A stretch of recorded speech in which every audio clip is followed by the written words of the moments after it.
ब्राह्मण जीवन एक वरदानी जीवन है और उन्नत श्रेष्ठ बनाने के लिए बाबा ने हमें राजयोग के स्तंभ तो बताए हैं और मैं समझती हूँ बहुत एक्यूरेटली जीवन में अपनाए हुए हैं। परंतु आज जो हम देखेंगे वह है ब्राह्मण जीवन के एक ऐसा आसन जिसके चारों ही पहिए मजबूत हो, हलचल आए, लेकिन वो कोई भी चीज़ हमारे स्थिति को हलचल में नहीं ला सकती है। और उसके लिए ये चार स्तंभ कौन से हैं ब्राह्मण जीवन के? तो उसमें पहला स्तंभ जिसको बाबा हमेशा कहते हैं ज्ञान योग, ये फाउंडेशन है ब्राह्मण जीवन का। ज्ञान और योग ये फाउंडेशन इतना मजबूत बनाना है ताकि कोई भी प्रकार की माया आए तो वो भी आत्मा को कभी छू न सके, इतनी हमारी अडोल रहे। ज्ञान योग के फाउंडेशन के लिए ही बाबा हम बच्चों को कहते हैं कि बच्चे प्रतिदिन बाबा की मुरली के अंदर कोई न कोई ऐसी सूक्ष्म बात होती है जिस पर बाबा हम बच्चों का अटेंशन खिंचवाते हैं।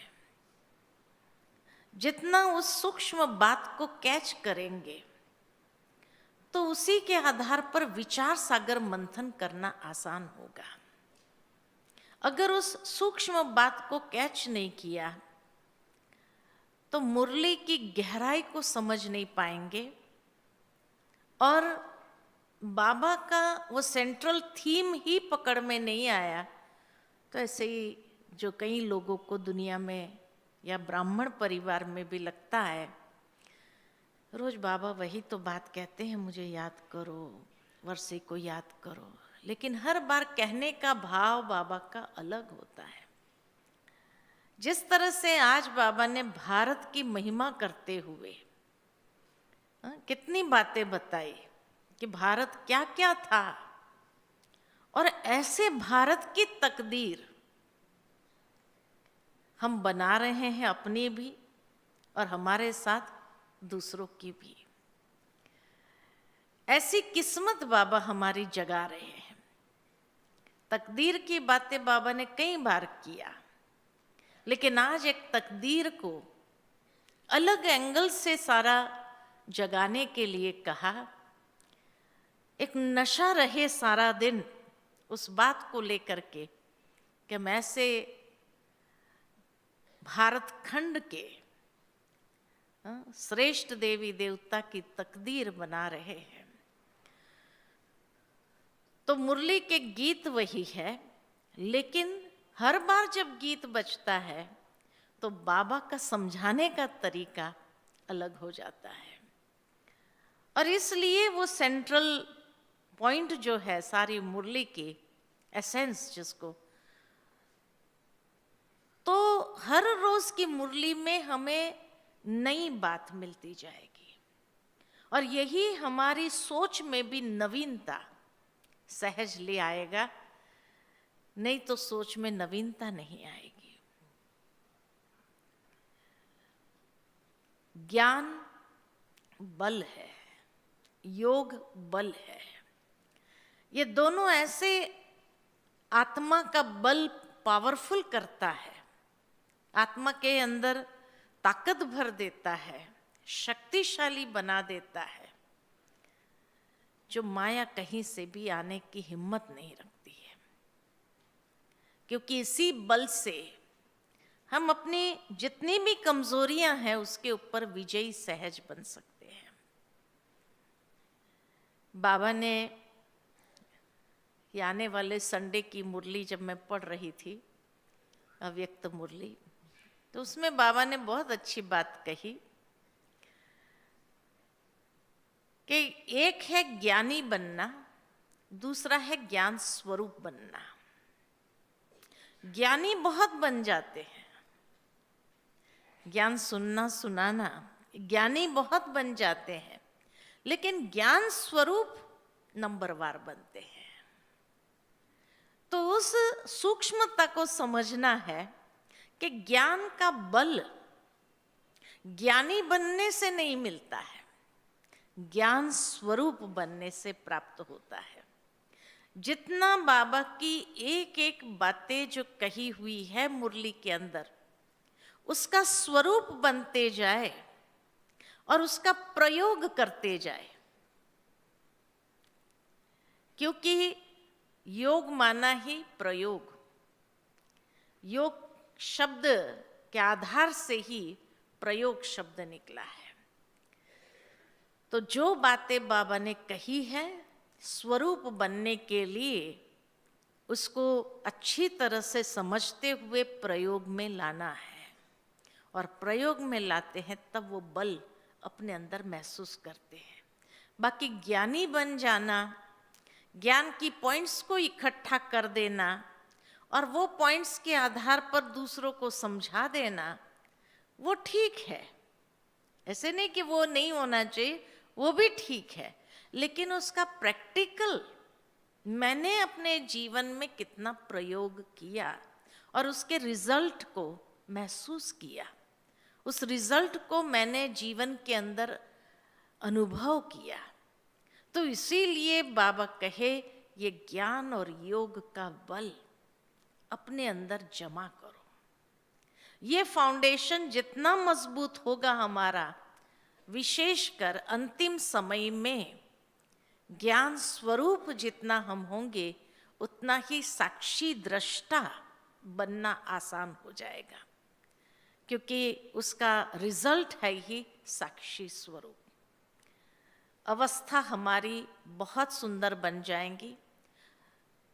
तो ज्ञान और योग का फाउंडेशन, योग के लिए भी बाबा ने जो कहा कि भले सेंटर्स पर नहीं कह सकते हैं हम स्टूडेंट्स को, लेकिन वो भी अपने घर में करे। हमें भी अपने घर में, यानी अपने सेंटर पर या मधुबन बेहद के घर में करना है। लेकिन हाँ, उस योग में भी विभिन्न स्थिति की नवीनता हमेशा बनी रहे। ये नहीं कि एक ही प्रकार का योग हमारा चलता रहे। मुझे याद आता है, एक चीज मैं शेयर करना चाहती हूँ कि शुरू में जब मैं यज्ञ में आई, अभी तो समर्पित भी नहीं हुई थी, और मनमोहिनी दीदी को रोज सुबह गुड मॉर्निंग करने जाते थे। तो जैसे ही एक दिन गए तो वो गुड मॉर्निंग के समय दीदी जैसे बादाम 2 खिलाती थी और उसी में पूरा चाट ले लेती थी।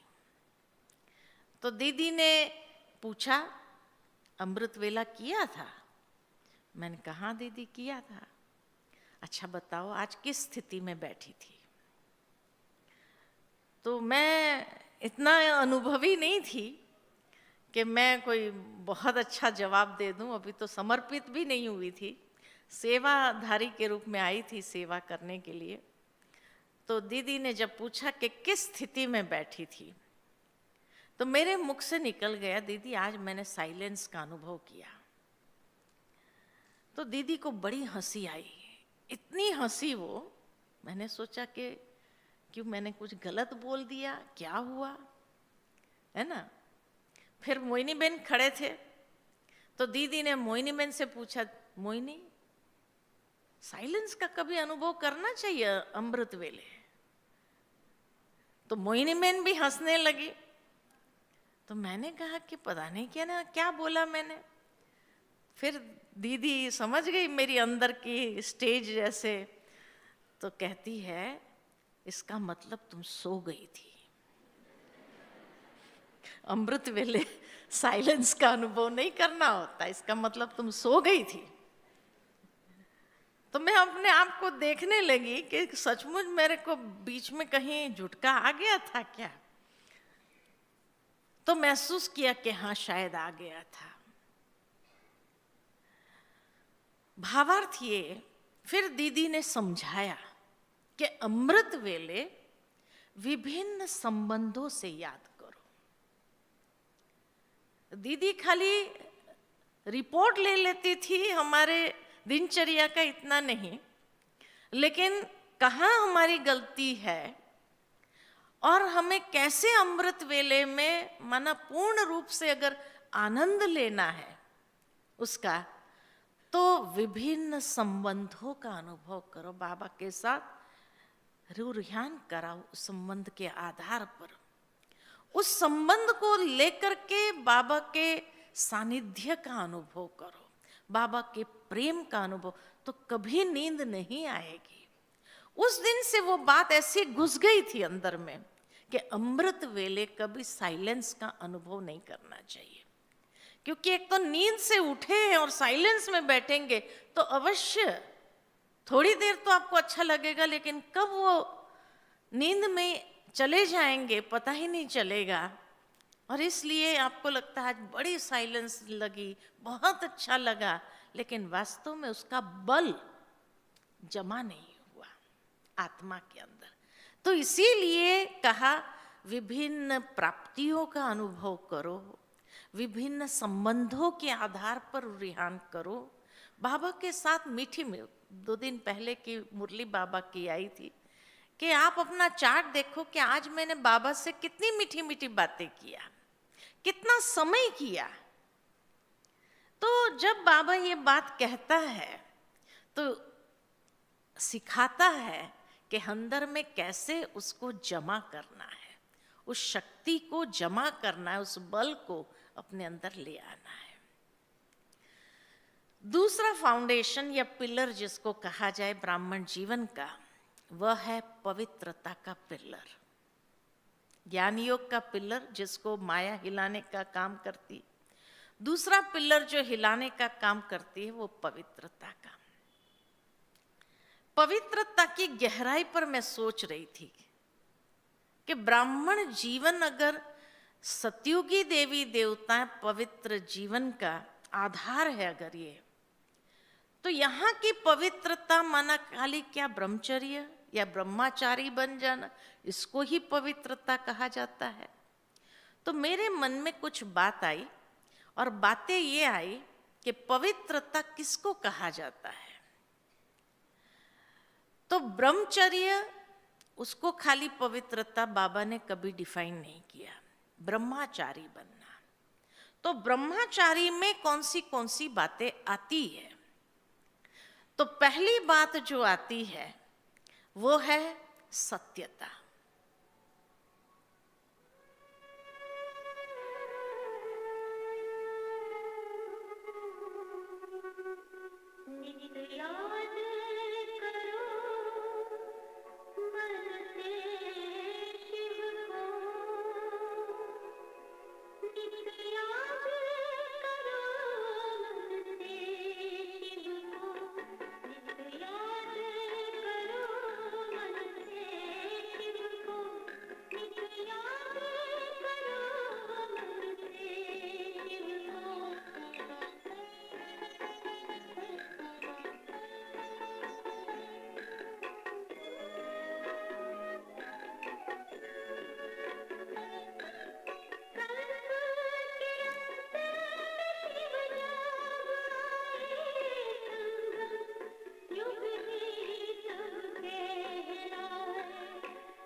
तो पवित्रता का या ब्रह्मचारी जो बनने की बात है, तो उसमें पहला आता है सत्यता।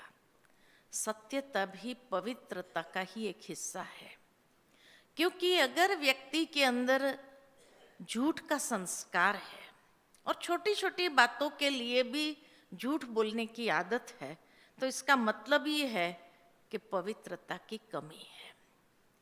बाबा की मुरली याद आती है कि जब बाबा ने कहा था कि व्यर्थ भी एक प्रकार की इम्प्योरिटी है, जब ये बात बाबा ने कही तो इसका मतलब झूठ भी एक प्रकार का व्यर्थ ही हो गया, तो ये भी तो इम्प्योरिटी ही हुई। कई बार ब्राह्मणों में भी कई लोग समझते हैं कि भाई हमने झूठ नहीं बोला, युक्ति युक्त बोला।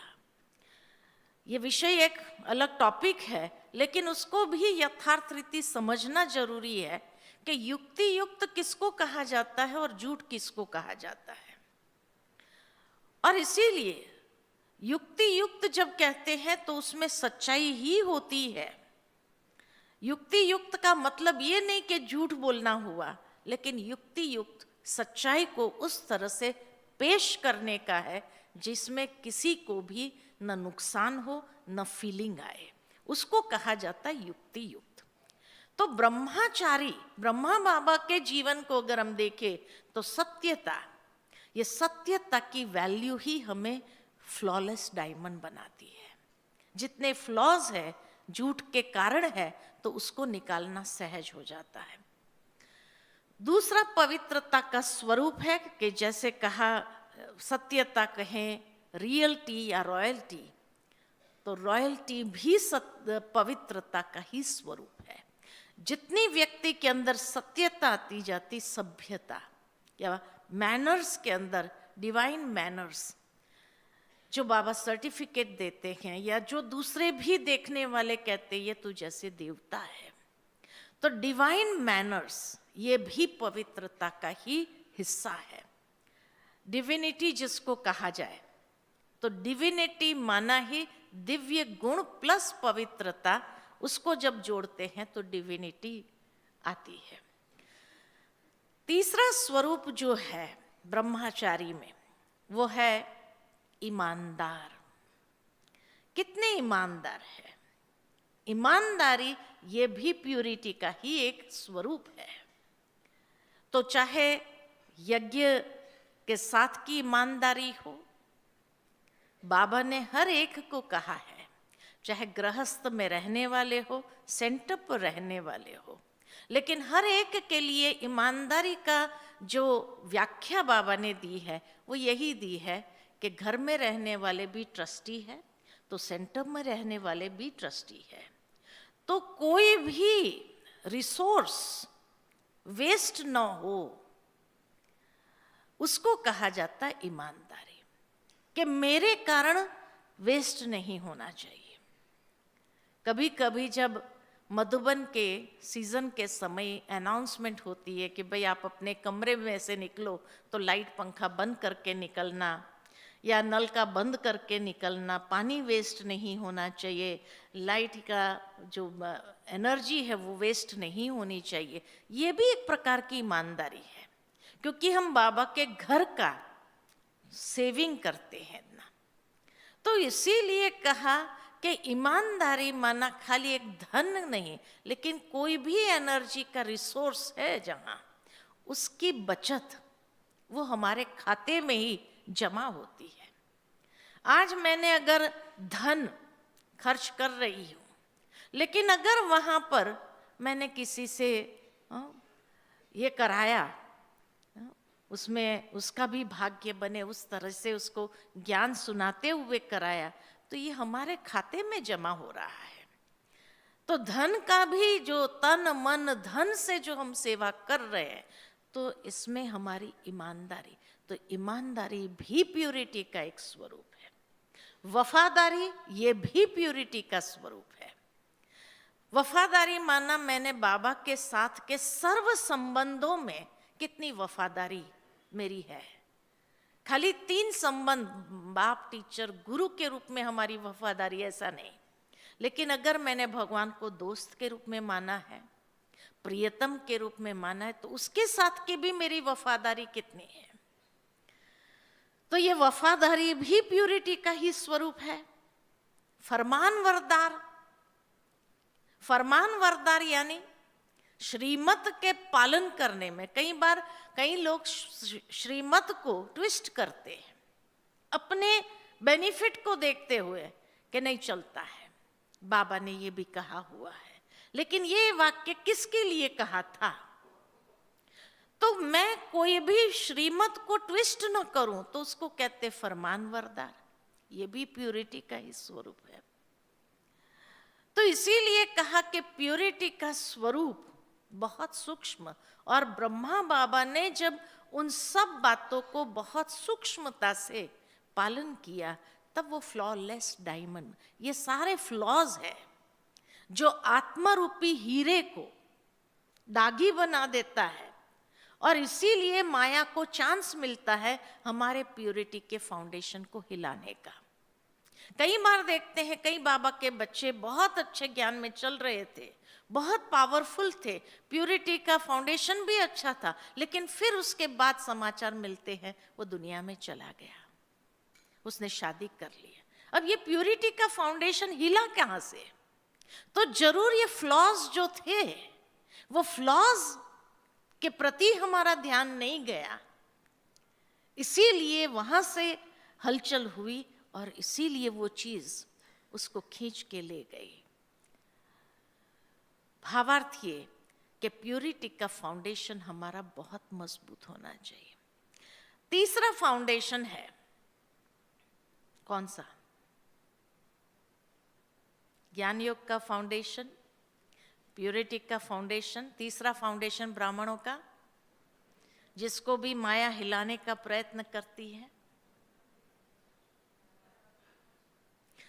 निश्चय का फाउंडेशन,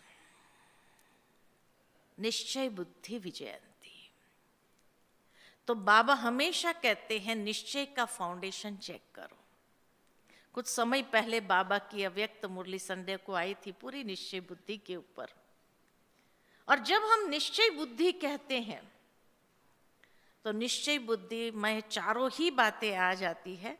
चारों ही प्रकार के जो निश्चय है, स्वयं में, बाप में, ड्रामा में और परिवार में, ये चारों ही निश्चय का फाउंडेशन हमारा मजबूत होना चाहिए, क्योंकि माया उसको भी हिलाने का प्रयत्न करती है। और निश्चय का फाउंडेशन ही अगर हिल गया तो फिर तो जैसे कहा कि आसन का कोई एक पहिया भी कमजोर है तो वहां से बिल्डिंग गिरनी स्वाभाविक है।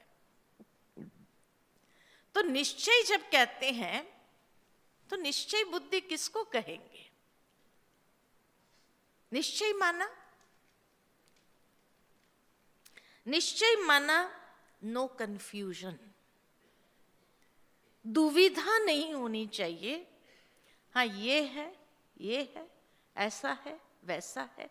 जहां दुविधा आई, जब बाबा का ज्ञान इतना क्लियर है, एक एक श्रीमत इतनी क्लियर है, अमृत वेले से रात्रि तक की एक एक श्रीमत इतनी क्लियर बाबा ने दी है, तो फिर दुविधा कहां से आ सकती है? और दुविधा अगर फिर भी है, माना निश्चय की कमी है, ये है कि ये है, ये चूज करना अगर मुझे पड़े और उसमें मेरी सोच चलती रहे, तो माना मुझे डाउट है ना, कहीं ना कहीं संशय है, ये करूं या ये करूं। तो संशय बुद्धि विनश्यन्ति, तो उसको निश्चय तो नहीं कहेंगे। तो निश्चय माना नो कंफ्यूजन, नो डाउट्स, कोई डाउट, संशय होना ही नहीं चाहिए, दुविधा होनी ही नहीं चाहिए। इतनी हमारे बुद्धि का योग क्लियर हो, तब कहेंगे कि हाँ निश्चय बुद्धि है ये। दूसरी बात, निश्चय माना नो टेंशन, नो वरी। अगर मुझे छोटी छोटी बातें ब्राह्मण जीवन में भी टेंशन में ले आती है, माना मुझे ड्रामा पर निश्चय की कमी है, ड्रामा पर निश्चय नहीं है, तभी तो टेंशन हुआ ना। बाबा ने जब कह दिया निश्चित भविष्य को जानो, तो निश्चय बुद्धि निश्चित भविष्य को जानता है कि जो होगा उसमें कल्याण समाया हुआ है, अकल्याण हो ही नहीं सकता। फिर भी अगर मुझे टेंशन है, कल्याण जानती हूं कल्याणकारी है ड्रामा, फिर भी अगर मुझे टेंशन हो रहा है, माना ड्रामा में निश्चय की कमी है या नहीं है? तो टेंशन मुक्त हम कितना बने। अगर मुझे ब्राह्मण जीवन में टेंशन होता है, छोटी छोटी कमी है। तीसरी बात, निश्चय माना फुल स्टॉप। अगर मेरे अंदर क्वेश्चन मार्क्स है और मैं फुल स्टॉप नहीं लगा पा रही हूं, माना निश्चय की कमी के कारण ही फुल स्टॉप नहीं लग रहा है। क्या होगा, कैसे होगा, पता नहीं, अभी ये होगा वो होगा। तो ये जो पैनिक है वो क्यों हो रहा है? जब निश्चय बुद्धि निश्चित भविष्य को जानता है तो निश्चिंत है, तो क्यों क्या उसके अंदर उत्पन्न हो ही नहीं सकता है। अगर क्यों क्या है, माना मैं फुल स्टॉप नहीं लगा पा रही हूं, माना निश्चय की कमी है, निश्चय की कमी है, इसीलिए फुल स्टॉप नहीं लग रहा है। चौथी बात, निश्चय माना निर्भय, निडर। अगर मुझे भय लगता है, भय कई चीजों का होता है। भय खाली इसको नहीं कहा जाता कि रात्रि के समय में बाहर जाना। बाबा मेरे साथ है। अगर मुझे ये निश्चय है कि 1000 भुजा वाला बाबा हर कदम मेरे साथ है, तो निर्भय है। अगर भय उत्पन्न हो रहा है, माना मैं अकेली हूं, अपने आप को अकेली समझ रही हूं, तभी तो भयभीत हो रही हूं, डर लग रहा है। 1000 भुजा वाला बाबा मेरे साथ है और मेरा कर्म समर्थ है, तो भयभीत होने की आवश्यकता नहीं है। निश्चय माना ही व्यर्थ समाप्त समर्थ शक्तिशाली।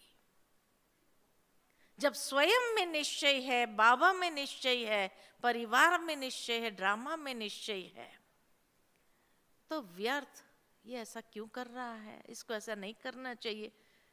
अरे जो कर रहे, बाबा की मुझे मुरली एक याद आती है कि जिसमें बाबा ने ये बात कही थी, बच्चे कोई भी ड्रामा के अंदर या कोई भी फिल्म के अंदर आप देखो तो एक हीरो होता है, एक विलन होता है।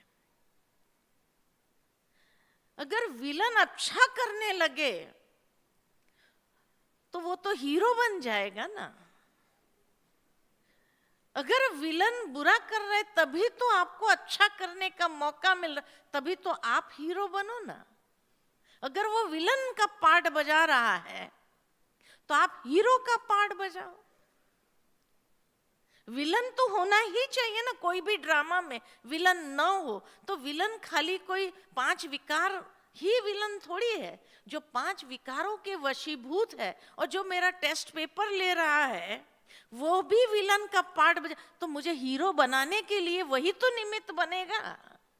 कौन बनेगा? सोचने की बात है कि वो मेरा टेस्ट पेपर लेगा बात बात में, तभी तो मैं अपने आप को निखार सकूंगी और खरी उतरूंगी उस टेस्ट पेपर में, और खरी उतरूंगी तो हीरो कहलाऊंगी। तो वो आपको हीरो बना रहा है खुद विलन बन करके, तो उसका थैंक्स करना चाहिए या उसके प्रति व्यर्थ चलाना चाहिए? बताओ, हाँ, क्या कहेंगे? थैंक्स करना चाहिए कि शाबाश तू विलन का पार्ट भले बजाते रहो? हाँ, हाँ, हीरो, हीरो का टाइटल मिला ना, तो फिर व्यर्थ क्यों चला रहे हैं? ऐसा क्यों कर रहा है? ब्राह्मण होकर के भी ऐसा करता है क्या? अरे ब्राह्मण होकर के, आने वाली एक मुरली जो है, तो उसमें बाबा ने बहुत अच्छा कहा है कि लक्ष्मी जी को जब वो सागर मंथन हुआ तो मोहिनी रूप में वो अमृत पिला रही थी, तो कुछ कुछ असुर भी अमृत पी रहे थे। बाबा ने मुरली में, अभी 1-2 दिन में ही आएगी मुरली, तो वो मुरली के अंदर बाबा ने ये कहा कि असुर ने भी विक्स ये अमृत पिया था, लेकिन उस अमृत का आउटकम क्या निकाला वो लोग ने? अमृत के पीने के बाद वो और ज्यादा टेस्ट पेपर लेने वाले बन जाते हैं। वो कभी कभी विलन का पार्ट भी बजाने लग जाते हैं। तो ब्राह्मण है, लेकिन समझ लो कि ये असुर शायद अमृत पी रहा है, अब उसका पार्ट ही वो है, वो आपको हीरो बनाना चाहता है, आपका टेस्ट पेपर ले रहा है, तो आपको प्रॉब्लम क्या है? वो आपको विलन तो नहीं बना रहा है ना, वो आपको हीरो ही बना रहा है ना। इसको कहते हैं निश्चय बुद्धि, कि किसी आत्मा के प्रति भी मेरे अंदर व्यर्थ न चले, ये है निश्चय बुद्धि। तो निश्चय का फाउंडेशन इतना मजबूत हो जो माया कहीं से भी हिला न सके, ये है निश्चय की परिभाषा। नो डाउट्स, नो दुविधा, नो संशय, नो क्वेश्चन मार्क, नो डर भय, नो व्यर्थ, नो टेंशन। ये सारे जो है मीटर है देखने के लिए कि मेरी निश्चय बुद्धि कितनी है। नहीं तो ऐसे तो हम लोग मान ही लेते, हाँ मैं तो निश्चय बुद्धि हूं, तभी तो आ रही हूं, रहे यहाँ चल रही हूं ज्ञान में। लेकिन नंबरवार जो बनते हैं वो निश्चय के आधार पर ही बनते हैं। इसीलिए बाबा चेक करने के लिए कहते हैं कि निश्चय की परिभाषा को आप देखो। और चौथा फाउंडेशन कौन सा है? ब्राह्मण जीवन का चौथा फाउंडेशन है, आप लोग क्या कर रहे हो? क्या कर रहे हो? हाँ, आप लोग उसी फाउंडेशन को तो मजबूत करने में लगे हुए हैं। वो चौथा फाउंडेशन है क्या? उसका नाम क्या है? हाँ, चौथा फाउंडेशन है अनुभव का फाउंडेशन। अनुभव का आधार क्या? एक्सपेरिमेंट से ही एक्सपीरियंस होता है। इसीलिए दुनिया में भी कहा जाता है, जहां न पहुंचे रवि वहां पहुंचे कवि, और जहां न पहुंचे कवि वहां पहुंचे अनुभवी। बाबा कहते हैं जितने आप अनुभवी होंगे हर बात के, अनुभवी कभी कोई बात में विचलित नहीं हो सकता, हिल नहीं सकता है। तो अनुभवी कितना हम हैं, अनुभवी जितना बनते जाएंगे, और अनुभवी बनने के लिए एक्सपेरिमेंट्स करो। बाबा ने कई बार हम बच्चों को मुरली में कहा है कि बाबा ने आपको अनेक विशेषता दी है, उस विशेषता का प्रयोग करो ताकि उसकी वृद्धि हो। ज्ञान की एक एक बातों का प्रयोग करो ताकि उसकी वृद्धि हो, आप उसके स्वरूप बन जाओ, अनुभवी हो जाओ। क्योंकि अंत में यही अनुभव का फाउंडेशन काम आने वाला है। आने वाले समय में जब ऐसी आत्माएं आपके सामने आएंगी, आप इतना समय से ज्ञान में हो, इतना समय से आप स्पार्क में हो, आपने तो कितनी बातों का अनुभव किया होगा, थोड़ी अंजलि हमें दे दो। और उस समय आप कहो कि हाँ भाई रिसर्च तो काफी कराया गया, लेकिन मुझे इतना अनुभव नहीं है, तो क्या होगा बेचारी उस आत्मा का, क्या होगा? वो अनुभव की अंजलि लेने आए हैं, तो उसको अनुभव की अंजलि तब दे सकेंगे जब मैंने खाली सुना नहीं, लेकिन उसका प्रयोग खुद किया है। एक एक बात का प्रयोग, जब आप एक एक योग की स्थिति का प्रयोग कर रहे हैं और उससे अपने आप को एम्पावर कर रहे हैं, तो यही अनुभव का फाउंडेशन जितना आपका मजबूत होगा, माया कभी आपको हिला नहीं सकती है, कभी नहीं हिला सकती है। इसीलिए ये अनुभव के फाउंडेशन को और मजबूत करना है। हर बात का अनुभव होना चाहिए। कई बार दुनिया में लोग आपको कह देते हैं, खास करके जो सेंटर पर रहने वाली बहनें हैं, कुमार है, अरे आपने गृहस्थ जीवन का अनुभव ही नहीं किया तो आप हमें क्या समझा सकते हैं? तो जरूरी थोड़ी है कि हमें उस चीज का अनुभव करना है तभी हम उसको समझा सकते हैं। नहीं, बाबा कहे, बाबा ने इतना स्पष्ट ज्ञान दे दिया है, क्या भाई गृहस्थ जीवन में क्या क्या प्रॉब्लम्स आती है, कौन सी बातों की तकलीफें होती है उनको, हर बात का स्पष्ट ज्ञान है।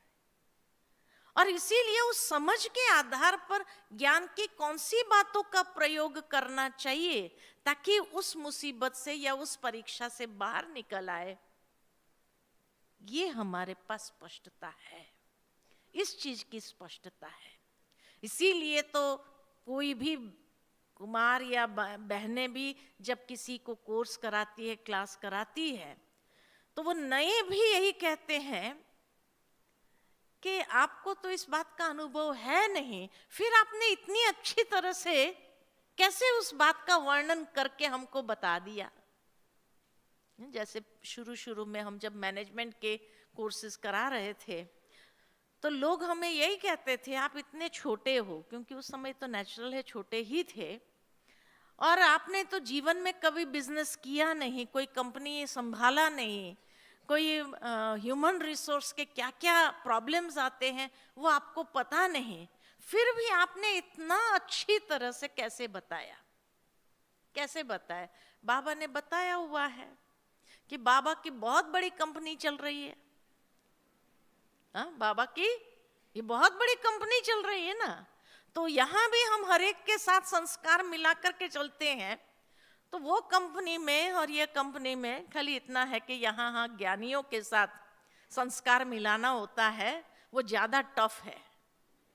और ज्ञानियों के साथ तो मिलाना आसान है, लेकिन ज्ञानियों के साथ मिलाना फिर भी बहुत टफ है। इसीलिए हमें उसमें भी अनुभव आ गया कि कैसे ह्यूमन रिसोर्स को हैंडल करना होता है, टैकल करना होता है, और उसके साथ मिल करके कैसे चलना है, ये भी आ गया है ना। तो इसीलिए हमारी जो मैनेजमेंट ट्रेनिंग्स हम इतने कंपनीज में कराते हुए इतने सक्सेसफुल हुए, तो उसका कारण क्या? बाबा की बहुत बड़ी कंपनी चल रही है। अच्छा, कोई कहे आप तो गृहस्थी है नहीं, फिर हम गृहस्थों को कैसे समझा सकते? अरे बाबा के साथ का आपका जो रिश्ता है वो गृहस्थ का नहीं है। बाबा को अपना प्रियतम तो बनाया है ना, कि नहीं बनाया है? तो गृहस्थी का भी अनुभव है। गृहस्थ में भी क्या होता है, जो 5 मेंबर होते हैं, सास ससुर ननंद देवर देवरानी जो भी हो, उन सबके साथ संस्कार मिला के ही तो चलना होता है। तो यहाँ भी परमात्मा अगर हमारा प्रियतम है, उसके बच्चे तो वही, परीक्षा जिस रूप में लेते हैं तो वो वही हो गए ना, वो वही हो गए। तो इसीलिए गृहस्थ का भी अनुभव है, तो कंपनी का भी अनुभव है, और इसीलिए ये सारे अनुभव होने के कारण ही तो हम उनको अच्छी तरह से एक एक बात को क्लियर करके समझा सकते हैं कि आप ऐसे करो, ऐसे चलो, वर्कशॉप्स जो कराते हैं, तो हर बात का अनुभव है तभी तो करा रहे हैं। तो तभी वो आश्चर्य खाते हैं कि कैसे आप लोग कर सकते हैं, कैसे आप लोग ने किया, क्या कैसे आप लोग ने समझा कि हमारे सामने क्या क्या प्रॉब्लम्स आती है। अरे इतनी बड़ी बाबा की कंपनी चल रही है और बाबा ने इतने मैनेजर बिठाए हुए हैं, हाँ, और इतने उनके भी क्या है, सारे एम्प्लॉयज है, तो सबके साथ चलने का अनुभव तो हो गया कि नहीं हुआ, है ना। तो इसीलिए चारों ही फाउंडेशन हमारे कितने मजबूत है उसको हमें देखना है, और तभी हमारा ब्राह्मण जीवन सक्सेसफुल हो सकता है। नहीं तो ये पिलर अगर कोई भी हिला तो जरूर है, और माया अंत में यही पिलरों को हिलाने की कोशिश करती। ये चार में से एक पिलर जो थोड़ा भी कमजोर होगा वहां से माया हिलाने का प्रयत्न जरूर करेगी। इसलिए अभी से इसको मजबूत कर देना है ताकि कोई भी रीति से हिले नहीं, तब सक्सेसफुल होना आसान होगा, नहीं तो सक्सेसफुल होना कठिन होगा। ठीक है, अच्छा, ओम शांति।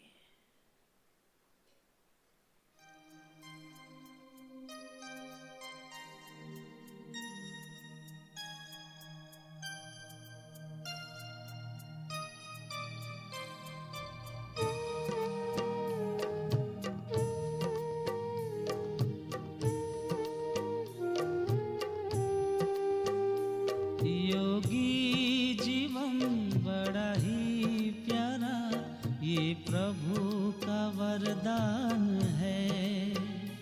योगी जीवन बड़ा ही प्यारा, ये प्रभु का वरदान है।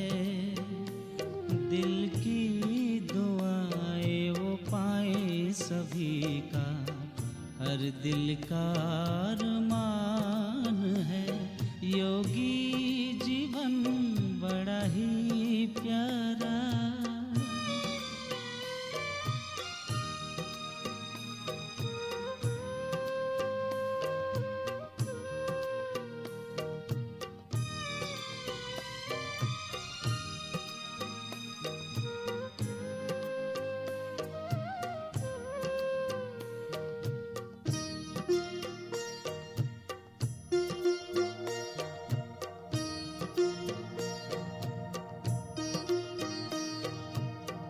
त्याग तप की वो है मूरत, प्रभु सिरत की वो है सूरत।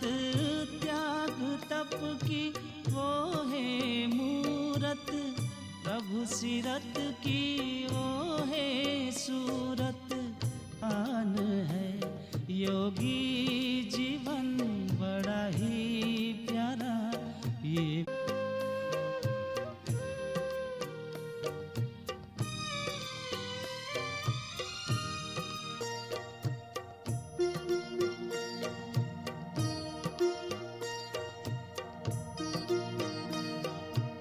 होता शुद्ध विचारना, मन में होता शुद्ध विचार। धरती पर रज बांटे सब में प्यार। पांच तत्व का वो है मालिक, जग की जीवन दान है। योगी जीवन है, योगी जीवन बड़ा ही प्यारा, ये वो पाए सभी का, हर दिल का अरमान है। योग ओम शांति।